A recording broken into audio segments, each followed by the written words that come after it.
Now, they had me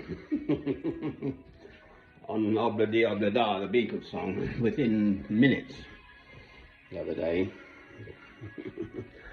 It wasn't a strike, but anyway, copyright. Whereas this is, I believe it's called Trowbert's Blues or something, I don't know. It's sung by a fellow, Rod Stewart, with a very distinctive voice. And lovely words. Borrow a couple of bucks. Yo. Waltzing Matilda. Other than having some cousins out there with big farm, I've got no connection with Australia. Now,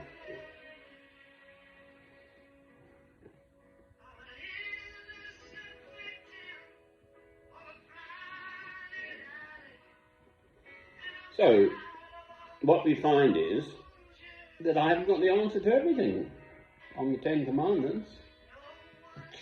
Second commandment, because then we've got original sin, to sort of keep the theme going. The sin of the father visited upon second, third, fourth generation, second commandment. Well, we've got original sin from Genesis, which, for what it's worth, I regard as a sort of myth.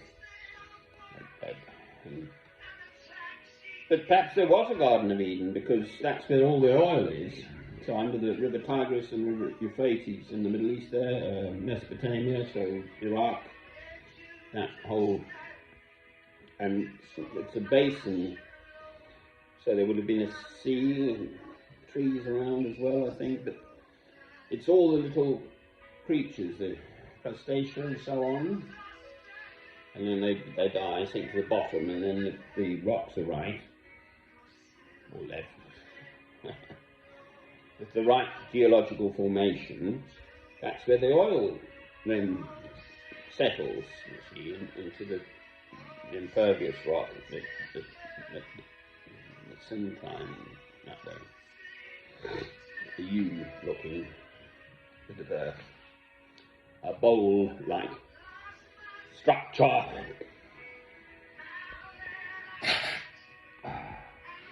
It's just my sinuses, I'm just aware. I get snuffles. I don't have COVID, as far as I'm aware. So, well, good, fine. Why should I have to know everything? I haven't got the answers to everything. There's the Bible. I've actually got 3 here. 2 King Jameses and a New International Version, which I think is the best modern translation, but there we are.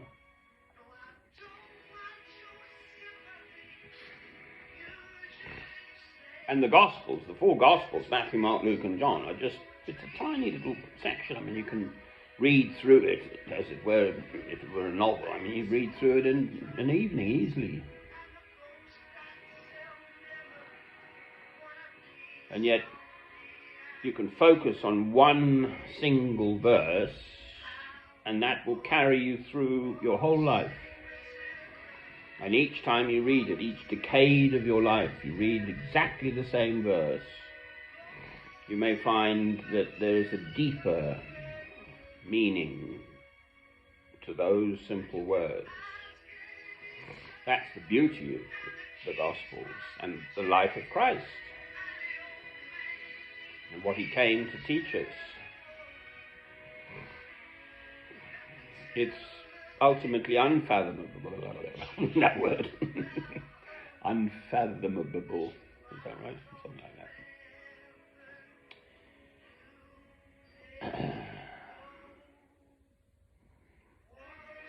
It's a mystery. Faith, it's a mystery. This is where... But science is a mystery, actually. I mean, my best subject was physics at school. I try and keep up to some extent with the latest developments in physics in a very minor way, and ultimately they haven't got a clue. The world's top physicists haven't got a clue.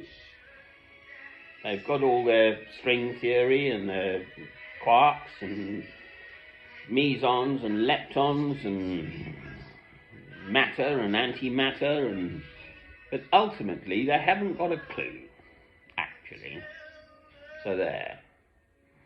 So science doesn't have all the answers, thank God. God has the answer. Love is the answer. That'll do. What a time now. Love is the answer. Love, love, love, love, love, love. Love is the answer.